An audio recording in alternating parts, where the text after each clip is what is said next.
少囡仔正做总铺师，分6组爱办桌，开出来菜单有炊雪鱼、卡马豆炒蛋、菜头、番麦排骨汤。虽然毋是大菜，为阿公阿妈看袂落去，规气家己来，嘛互这个孙看甲老会嗨。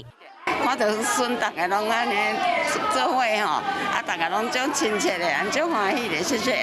煮菜手路你有满意无？伊今仔日因爸爸有甲伊教，所以教了会晓安尼是嘿。为了推动老大人囡仔同齐做学习，透过专题设计，用1个月公门课时间，学变做和4大人讨论菜色，搁有开菜单含去市场变装买菜。因为阿公阿妈牙齿不好，所以可能就是尽量挑一些软的东西。阿公阿妈教孙学变装煮食，毛这囡仔学到真侪物件。我是陈雅玲，想要跟我一起从零掌握天下事吗？赶紧按下华视新闻 YouTube 频道的订阅按钮，开启小铃铛，跟我一起探讨公共议题，给您最专业的华视新闻。